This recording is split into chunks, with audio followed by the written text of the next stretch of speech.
మరి 'Chennai love story' అనగానే మీ లైఫ్‌లో చాలా సినిమాలు చేస్తారు ఫర్దర్‌గా. సో 'చెన్నై లవ్ స్టోరీ' అనగానే గుర్తుండిపోయే ఫస్ట్ ఇన్సిడెంట్ ఏంటి మీ మైండ్? సెకండ్ హాఫ్‌లో ఒక సీన్ వస్తది. అదేంటో చెప్పలేను. అయితే ఏం చెప్పరు. ప్రమోషనల్ ఇంటర్వ్యూస్ అంటారు గానీ ఏం చెప్పలేను. లేదండి. But that is a very key scene for the film and నా కెరియర్‌లో నాకు కొంచెం ఛాలెంజింగే అది పెర్ఫార్మ్ చేయడం.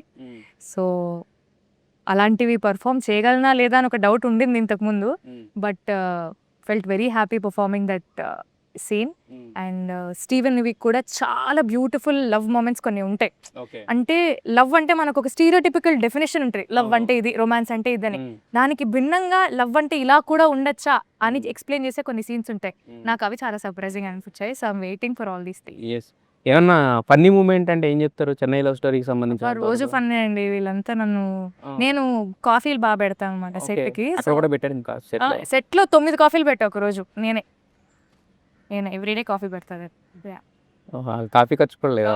కాఫీ అనగానే కాఫీ తాగుతారంటే అందరికీ కాఫీ. చూసేవాళ్ళు ఫస్ట్లో. కాఫీ అనగానే ఎస్ ఐమ్ రెడీ అని చెప్పి కాఫీలు పెట్టారు. మీరు అనుకోవాలి కదా కాఫీ అనగానే అరే నువ్వు హీరోయిన్ రా అని అనుకోవాలి. లేదండి. సార్ మరి మీరు ప్రతి మూమెంట్ ఎంజాయ్ చేస్తుంటారు సెట్లో. బట్ మీకు బాగా ఎంజాయ్ చేశాను. అంటే చెన్నై లవ్ స్టోరీ అనగానే ఒక ఫన్నీ మూమెంట్ ఇది, దిస్ ఇస్ ద మూమెంట్. నాకు ఫన్నీనా అది కష్టమైన మూమెంట్ నాకు తెలియదు కానీ చెన్నై లవ్ స్టోరీ అనగానే బాగా గుర్తుండిపోయే మూమెంట్ అంటే గుర్తుందా సాంగ్ మొత్తం నైట్ చేస్తున్నాం. మీ ఇద్దరం అలా కూర్చోండి, ఒక పక్క వర్షం, ఆల్రెడీ చలి బీచ్ పక్కన, ఈ రెయిన్ ఎఫెక్ట్ పడగానే ఒళ్ళు మొత్తం వణికిపోయేది. తప్పని షాట్ అనగానే మళ్ళీ అక్కడ ఫైర్ క్యాంప్ దగ్గరికి అలా ఉండేది. అలా కంటిన్యూస్గా 3 days జరిగింది అన్నమాట. అది బాగా గుర్తు. సో 3 days మొత్తం night out plus rain effect. Profile ఫ్యాన్లు తడిచిపోయిన దుప్పట్టా ఎగరాలంటారు. తడిచిపోయిన దుప్పట్టా ఎలా సరే లాజిక్.